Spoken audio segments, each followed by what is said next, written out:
Welcome to the Marketing on the Move podcast, hosted by the Breezy Company, your go-to resource to master your marketing while juggling all of the demands of being a business owner. We understand that your time is a limited resource and marketing might be the last thing on your priority list right now. Our mission is to provide you with tangible insights and actionable tactics into the latest marketing trends, best practices, and strategies that you can implement no matter how busy you are. Each episode is designed to offer practical advice on leveraging your unique business strengths and efficiently managing your marketing strategy. Whether you're tuning in during your morning commute, between meetings, or while on the run, Marketing on the Move is here to empower you with the knowledge and tools you need to excel in marketing, even when your schedule is packed. Join us for a journey into making the most of your marketing efforts, no matter how busy you are.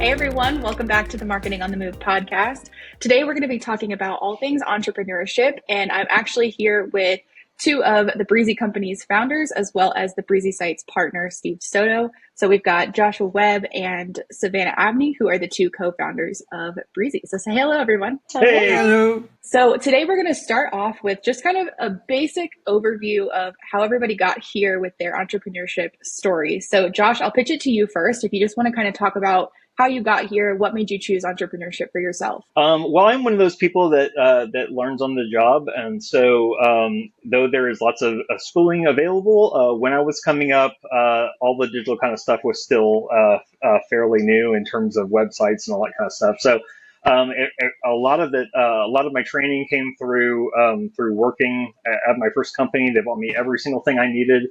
And then, I worked my way up through the agency world and got to work with a lot of great brands.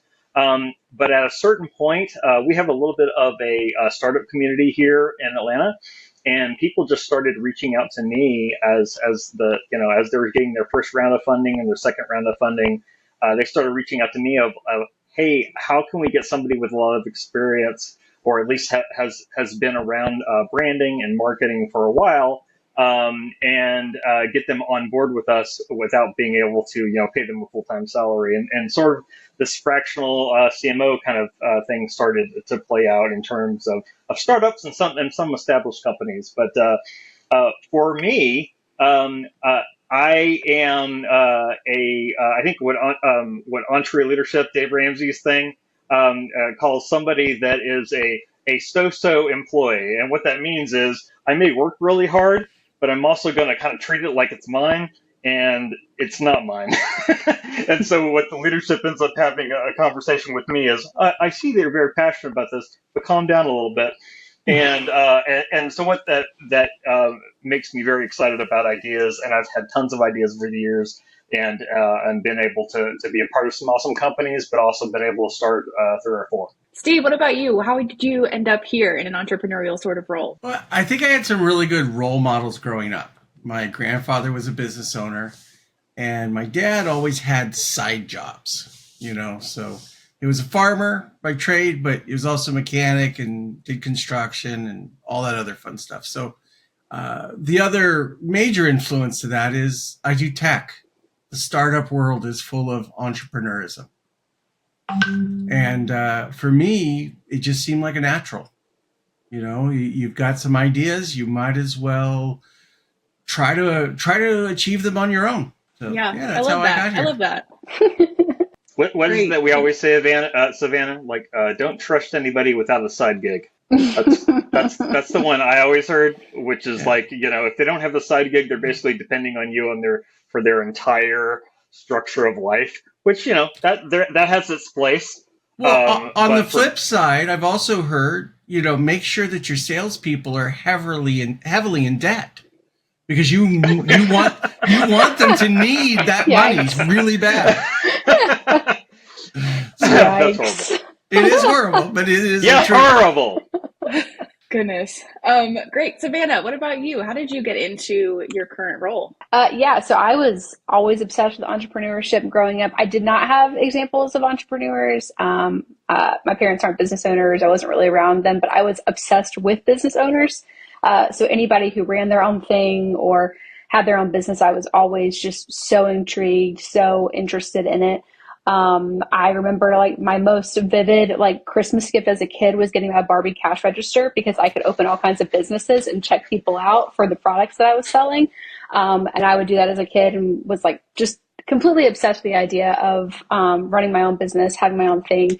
When people would ask, what do you want to be when you grow up? I want to run this. I want to own this, and the this and the that would change. But the idea of really getting to build your own thing that's yours was always super intriguing to me, which I kind of went like a normal path. I went to college. I got a communications degree. Started out my first job in a creative space in the nonprofit sector with Josh, who's actually my boss. So it didn't really go that way initially, but life kind of led me there. I got married. My husband is a college baseball coach, very fluid career. You have to move all the time. And I didn't want to sacrifice my career, and I didn't want him to have to sacrifice his. So I thought, I got to do something that's remote. I got to do something. This is before remote was like really a big thing. This is in like 2016. So people weren't really working remotely nearly like they are now, obviously. I need to have flexibility to be able to go and do whatever to help him, in his career, but also keep, running mine how I want to. I don't want to sacrifice that. So started freelancing a lot at Josh's encouragement. He's been a big kind of part of my journey, but we started working together on clients. Eventually the Breezy company was born 5 years ago. And I think every single day that I'm super lucky, like that we get to do this. I mean, I don't think I know entrepreneurship is not for everybody, and not everybody would want it or would enjoy working in a startup sort of space. They want more consistency and they want more stability. But I love tension. I love pressure. I love the excitement of it. It doesn't. And I love giving it to her. Yeah. That's my favorite thing. It's to get it off me and onto her. Yeah. We were actually, my husband and I were joking the other day about how we love tension. Like we love to like operate in that, which together that can be a bit explosive at times, but it's fun. And I think entrepreneurs are kind of just geared that direction. Like we don't need, to make the exact same salary every single month and feel that consistency. Like we kind of like, oh, what's going to happen? Maybe it'll be a lot more. Sometimes it's a lot less, but that excitement of it. And ultimately just getting to kind of build your own thing that's yours, that you feel like, man, that's so cool that I get to decide how this thing lives and breathes and grows. And it's awesome. This is the part where Steve comes in and says, I actually was part of the team that created the Barbie register. Not this time. Not this time. My closest Barbie story is my wife used to own nearly all of them when she was a kid. Oh, wow. I think my wife did too. I think that's a normal thing. Yeah. Although she sold the dolls, because we had a garage. Cash register. We had a garage full of like half full of Barbie stuff at one point. Yeah. Wow. Yeah. Savannah, to your point about kind of all the things that you really enjoy about entrepreneurship, I'd love to kind of dive into that with everybody a little bit. What are the things that actively today are your favorite things about being an entrepreneur? I'll just sort of throw that out to everybody. I just like the fact that I'm creating something. I'm creating jobs. I'm creating a business that is in my, follows my ethics and does good things. And, sometimes when I've been with other organizations, you feel like you've lost the control to do the right thing. Mm-hmm. And I really like running my own shows because I like doing the right thing. Yeah, the way I put it is it's like I want a seat at the table. Like I don't mind not being the number one person that has to make the decision, right? As long as my voice is heard and I have enough respect for people to really understand what I'm saying. One of my biggest pet peeves is when I go on, like I present something or I'm saying something at the table, and everybody goes, thanks for saying that. So the reason that we're here, and they just totally ignore what I just said. Mm-hmm. It's one of my biggest pet peeves. But I know that as a person, it's like I want to be understood and be respected enough. And so that's what I love about entrepreneurship is that even like when I do it by myself, a lot of times my clients tend to be people that are more collaborative. They see me more as a collaborator. But the kinds of partners I tend to look with are people that I think that are not just going to listen to me, but they're gonna be a sounding board. I know I'm a visionary. I need people around me that are not like me. And so that kind of thing is all very exciting. And I'm with you, Steve. Like, that's building things is my favorite thing to do. And I can't stand when I think something is the right way and I can't even try it. I feel like I could talk about the things that I love about it for like 3 hours straight. But to summarize, I think the building piece for me too is the number one. It's so cool to be able to build something that you feel so good about. And I think, when you're a really passionate person, you're very passionate about your values, and not everybody is. That's just the truth. Like, not everybody has really distinct values they're super passionate about and really opinionated around. I happen to be one of those people on probably the extreme end of that that spectrum. So to be able to, build a team the way that we feel like is right, to provide employment for people and that we believe is the right way to do it, to treat people a certain way, to be able to provide flexibility in their lives, to live their lives and for work not to run their lives, to be able to provide the kind of service we really think is going to help build our client's business and push it forward. And we're really providing something of value. I mean, there's nothing that fulfills you more than feeling that and being able to do that. So I think all those things, the flexibility of it, getting to envision, a world where it could be this, or it could be that, or what if we were able to achieve this or achieve that? That's exciting. And there's never a limit. There's not a ceiling on it. That's the thing that's amazing about it. There's limitless earning potential. There's limitless possibilities for growth. All of it's just, how much you put into it, what you decide. Yeah, you got to take some risks. And there's also going to be like, is that actually a good idea or not? But that's the fun part of the journey. And like, we've had lots of ideas that have completely crapped out and failed. In the life of Breezy in 5 years. We've had tons of stuff that didn't work. And for all the things that didn't work, one did, but that one makes all the ones that didn't work. That makes it worth it. Yeah, there's nothing quite like when a customer, like when you had an idea that you thought was going to work and you tweaked it a little bit and it finally clicks with a customer, and a customer is very happy to pay you for a thing that you created. Or a thing that you came up with. They really feel like you're providing value to their organization, to their company, to their business. And like, I take it so seriously too, because we work with mainly small business owners, startup founders, and solopreneurs. Those are our main targets. And so they're like me. We're the same. Like, I understand what it means to sacrifice so much of your life to build something. Like, it feels like this like massive labor of love. It's not just going to a job daily. It's this thing that like kind of takes over your heart and soul in a lot of ways because you're pouring so much of yourself into it. And that's what they're doing too with their businesses. And they're passionate about what they're doing and how they're serving their clients. So I take it super seriously that we're not just like putting out marketing services and doing whatever. Like, we are actively a part of your team helping you build your business. And I want that to be the best it can possibly be. And I think when you have that deep empathy as an entrepreneur for other entrepreneurs and you end up working together, it's really cool to have these kind of collaborative conversations like Josh mentioned. Like, that's one of the really, really fun parts about it. But I think you take a startup much more seriously when you're kind of in those trenches with other startup founders also. Yeah, and y'all have all kind of touched on the process of getting to where you are, and there's challenges and there's things that work well and there's things that don't work out so well. Let's talk a little bit about some of the things that you wish you had known going into entrepreneurship, like some of the mistakes that you feel like you could have avoided if you could go back in time and talk to yourself today. Steve, why don't you take this one? Well, because I've been doing it for a long time. How many failures do you have? A dozen or more. But the successes definitely balance things out. Things I wished I knew in the early days. I wished I knew how important it was to have someone as invested in the success of the project as I was. I always thought, everyone's going to row in the same direction. No, that's not true. Also, being able to set up your life where you can, as Savannah had mentioned, understand that there's those ups and downs in your finances.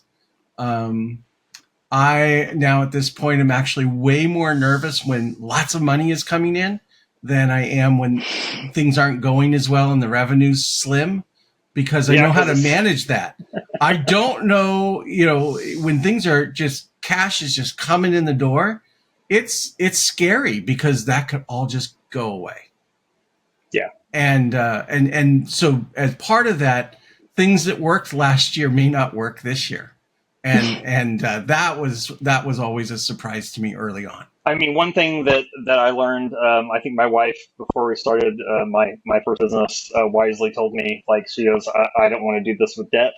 And she means like personal debt. And so we got out of personal debt, and it allowed me to make different kinds of decisions. It allowed me to not be as scared to take risks. It allowed me to feel like I had a little bit of time. But I also think, uh, I was listening to a podcast this morning that was talking about kind of the rhythm of basketball. Yeah, I was listening to that one, Savannah. If you but they were talking to NBA players, and they were saying, like, yeah, you probably missed a lot of shots, but then you got used to the rhythm of how you miss them, and that's when you start making more. And I think that's what I've realized a little bit now. Like, when I come up with an idea, I still get excited, and I think that shouldn't go away. I think if that goes away, I shouldn't do it anymore. But Right.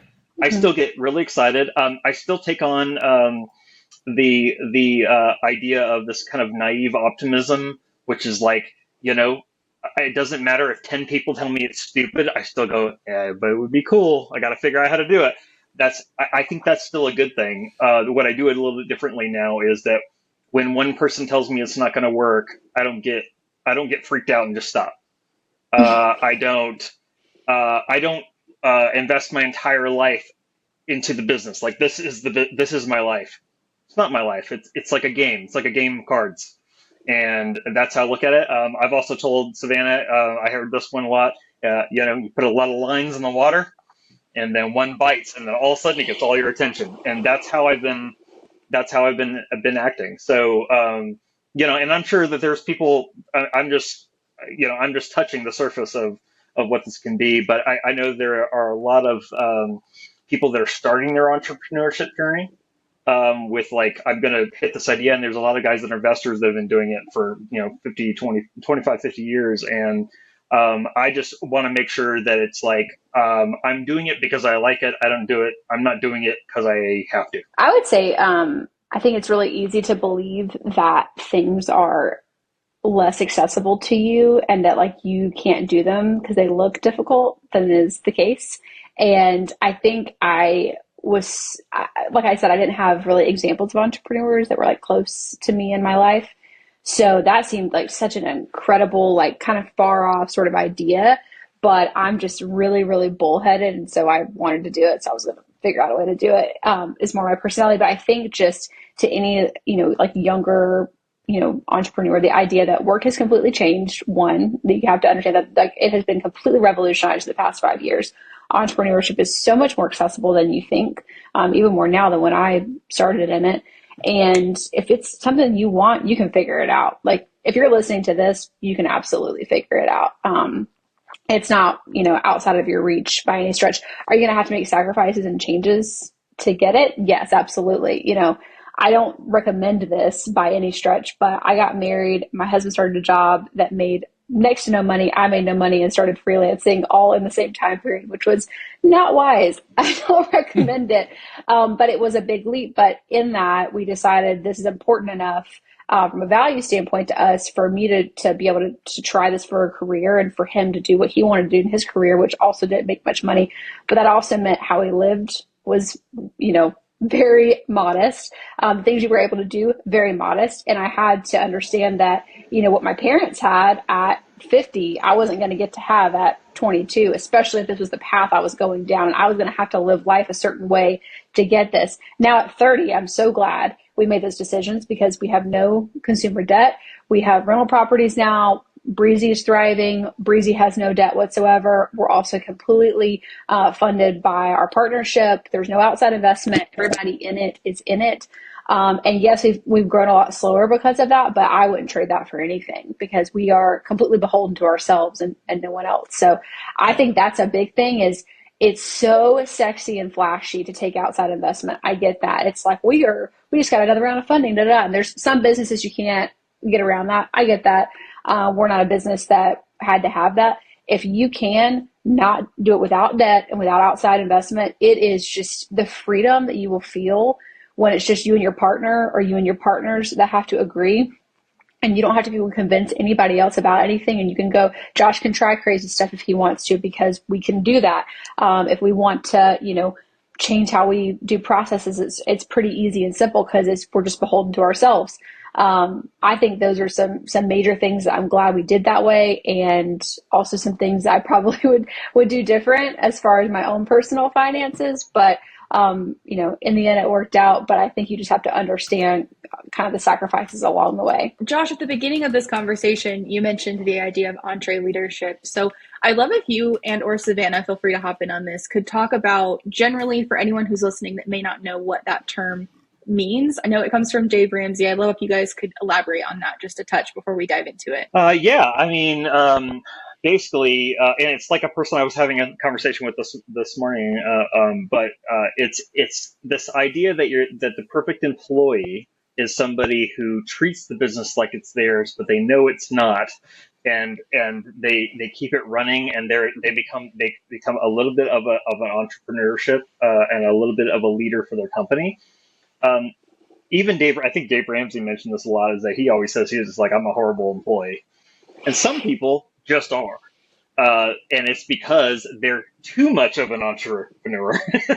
they're not going to lead their company. They're not going to be a good employee. And so in that case, I think that you have a lot of people that are really qualified, but their spirit within them, it's like there was a guy that used to be a ghostwriter that I used to work with. He always said, he goes, there's a difference between a person that I can write a book with, and I'm going to write the book for them, versus they have a book in them. And it's like they have to get it out. And I really think it's the same thing with being at a company. If you're at a company and some people are at a company and doing awesome work and they love working for that company, that's the perfect person for that company. And the leader is going to have to hire that person for it to work. The actual entrepreneur themselves, if they're at a company, they're going to constantly have heartburn. They're going to be like, they're going to have tons of ideas of things they don't. And the worst thing is to be stuck in there and not have the freedom for some reason, whether it's margin or whether it's the time of life or whether it's finances or something, to actually pursue it. That's a pretty horrible feeling. And I know lots of people that get stuck there, and I know lots of people that are a pain in the butt for their bosses because that's where they are. Well, I think the concept is really important for us because I want to hire EntreLeaders. And Emilie won't say this about herself, but she is absolutely like top tier EntreLeader. She treats Breezy like she's invested her entire life savings in its success. That's how she treats her job and her role with the company. And that's what we look for in our employees, that they're not just cashing a paycheck. They're not just punching a clock. They really are invested in the company, taking off and doing well, because they know that that's going to benefit them too down the road. Ultimately, I mean, that's obviously the goal, and they believe in what we're doing. And I think that culture in a startup is more natural because you understand that the company really has to like get going for me to be able to start getting like serious earning potential and like things like that. So that's kind of just like probably generally true in most startups. But I think what we've really tried to cultivate is a culture where we don't just create roles that exist and we try to like push people into them. We actually just find really good people that we feel like are skilled, and not just good people in general. Like you also can get where you just hire people you like and then you try to put them in to roles that are not actually fulfilling those roles well. So I think this is a balancing act, but what we've really tried to do is find people who are really talented, who really like what we're doing, who fit our culture, who are excellence-driven people, who have the same values as us and really love the Breezy model. They love the flexibility. They believe that work can be different too. And then we just try to really groom them. We try to give them more and more opportunities. And I was telling Emilie, we were talking about this yesterday, it's not just about giving promotions either. I think that's just climbing a corporate ladder. That's just, oh, here's $5,000 or $10,000 more every few years. That'll kind of keep you, that'll kind of help your appetite. And then, we're going to move on with our plans. No, we see it as like, you're the plan. And, I tell Emilie this all the time, like in 2 to 3 years, I want Emilie to be running the entire content branch of the company, and I don't even want to be touching it. Like that's the goal, because we believe in her. We pour into her. We want that for her, and not just for our company because we think it's the best thing for the company, which is also true, but we believe it's the best thing for her and we want to, invest in her growth. So I think finding entre leaders, they're like the perfect candidate for a startup and they're like the perfect type of person. I also always want to say that I know entrepreneurship in general is the sexy thing, but it's not better than being an entre leader. Like some people are just better suited for different things and they're not better or worse. The worst thing you can do is try to be somebody you're not. That's the absolute worst thing that you can do, and try to fit yourself in a mold that isn't who you are. So I think both absolutely need to exist in a thriving organization. And I'm really grateful that we have both of those types of people in our company. First of all, thank you, Savannah. I really appreciate that. I think for me, it was finding that right balance of, I graduated college, had worked for several years, and was trying to kind of navigate what that right next step was, and feeling like I could totally see myself starting something new, but knowing myself enough to know that I would not enjoy that to the same degree that I have enjoyed being a part of Breezy. And I will say personally, and I would give this advice to anybody that's kind of trying to navigate what their next step is, like getting connected with Josh and Savannah specifically was the defining moment for me in my own career. Like finding people that were willing to invest in my career, but also to invest in me and help to kind of guide what those next steps were, guide those, whatever it is I needed to be developing next. Like all of that truly came from finding that right connection. So whoever that mentor is for you, if that's, maybe you have a great connection with a professor that knows people who can kind of get you connected. Maybe it's a great boss. Maybe it's, whatever that person is. For me, that was really the defining thing for my career personally. So that was kind of my experience. I'd love to hear from the three of you. What is something that you would tell someone who's maybe just coming out of college? Maybe they're looking for a transition in their career. What would be something you would tell someone who's even considering the idea of entrepreneurship? Hey, Steve, we're getting into this right now, aren't we? Let's bring that to you. Well, I mean, first off, I want them to understand that they're going to have to find something they can be passionate about. Because you can't be an entrepreneur without wanting to be passionate about something. It doesn't matter if you want to do dog grooming or computer coding or car detailing. It just doesn't matter. If you can't be passionate about it, this is a long game. This is not a quick hit. You want a quick hit, find some hustle.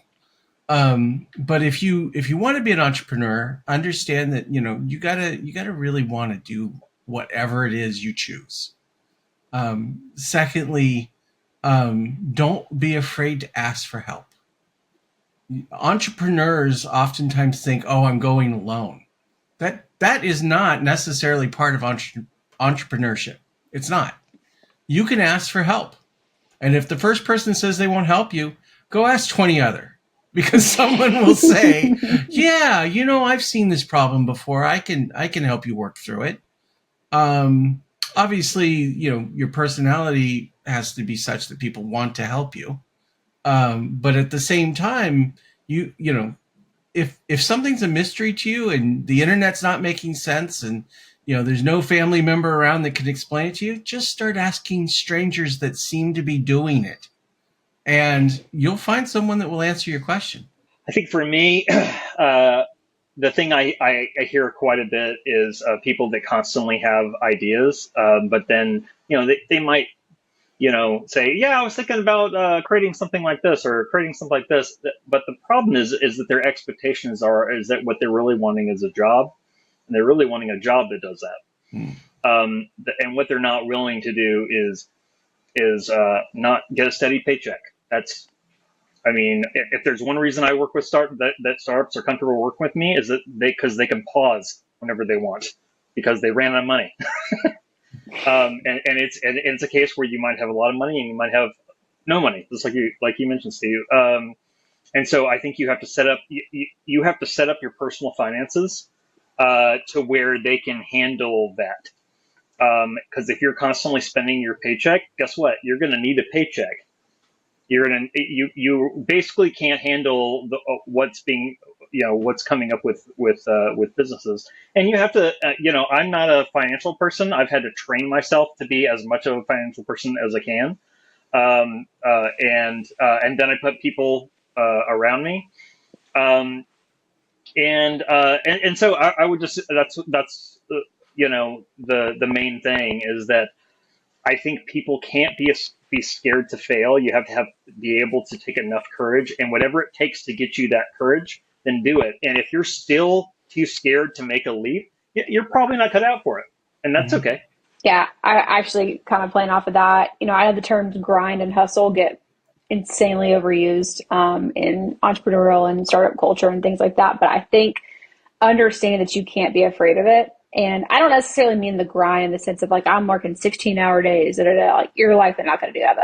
That's probably not the case. Although you might have to, and that's part of something you can't be afraid of too. But I think not being afraid of having to say no to friends when they want you to go on a more elaborate vacation or they want to go to this concert. You really can't afford it, and you really have to sacrifice because you really want to start this business. Not being afraid of working your current 9 to 5 while you also do this on the side while you keep funding it because you've got to make money. And obviously your situation is going to be different given if you have kids, how late in life you are, etc. But you're going to have to do things you don't want to do. Like, I think the idea of entrepreneurship is so, like I mentioned earlier, it's this very sexy and like cool idea. And like, yeah, I'm my own boss and I do whatever I want. But all of that comes at a price, a pretty steep one, at least at the beginning, typically. What I want is to sleep till 1. Yeah, I remember the first 2.5 years, I've been an entrepreneur for 7 years. The first 2.5 years, no, I'm sorry, the first like 3.5 years, I did freelance work I did not want to do. I hated it. I had project management work I did not enjoy doing. I had some great people I worked with, but I really didn't like it. But Breezy hadn't taken off enough yet for me to give that up. I had to keep doing that work to like eat and to fund my life. So there's so many times where you have to keep doing things you don't want to do to get to where you want to be. And I think we kind of live in a culture now that doesn't want to delay gratification ever for anything. We don't want to put anything off. We don't want to save towards stuff. We just want it now, now, now. We want to be an overnight success, and we actually believe that's a thing. And it's not. Like it's just absolutely not a thing. And social media makes you believe that, and you watch all these crazy like schemes and all these like crazy, really dramatic videos about how they made $5 million in 6 months and blah, blah, blah. Like that's just BS for the most part. And it's not realistic. So like Steve said, it's going to be a long journey. You need to buckle up, be in it for a while, prepare yourself, like Josh said, financially, like personally, to go ahead and like, okay, I might not make very much money for 6 months. What do we need to do for that to happen? Or do I need to keep working this job while I do these other things? Do I need to work 16-hour days between my normal 9 to 5 and this to get it going? And like, that's worth it to me. Saying no to other stuff. I think understanding that there is a lot of grind to it and there's a lot of difficulty to it, but that's what makes it good. We literally have in our home framed in this quote framed on a wall. It's the hard that makes it great. Jimmy Dugan, A League of Their Own, one of my favorite movies of all time, one of my favorite quotes. Like, good things are not easy. They just are not. Like, hard things are good. And that is what life's about, is grinding through something difficult to get something beautiful on the other side. Like, that is what entrepreneurship ultimately is. And so I think if that sounds like that, if me saying all those things invigorates you, you are made for entrepreneurship. If that stuff terrifies you and you're like, nope, then just stay in your job and keep going. And I'm sure you could have a great life too, but just understand that's what it is. Yeah, I just thought of something too that took me a while to learn. That we're saying the word entrepreneurship, but I heard a great quote once that was talking about that you're not really an entrepreneur until you started creating something that makes money without you. Mm. If you're creating something with you, then what you've done is you created your own job. And so most cases, you're probably creating something where you've created your own job, and if you're smart, you're working on being an entrepreneur, Mm-hmm. right? Yeah. And so entrepreneurs that I know, they've been killing it for years, and they don't touch it, and things like they're the real entrepreneurs. There's the ones that are just like, make it so. And then all of a sudden there's a business.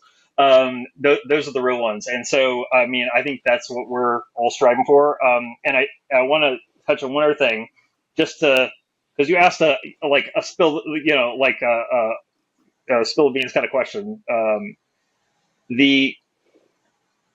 I really suggest, even though people give their entire lives, just me personally, I really suggest that you're very healthy yourself.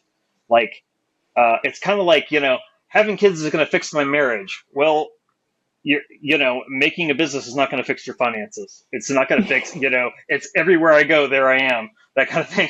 It's like, most new businesses fail. And the likelihood as an entrepreneur you're going to experience a pretty big failure is actually kind of high. Mm-hmm. And if, and either you got to be a healthy enough person to be able to take that and be able to say, no, this isn't me. This was the business that I was part of. Even though it'll hurt, it won't kill you.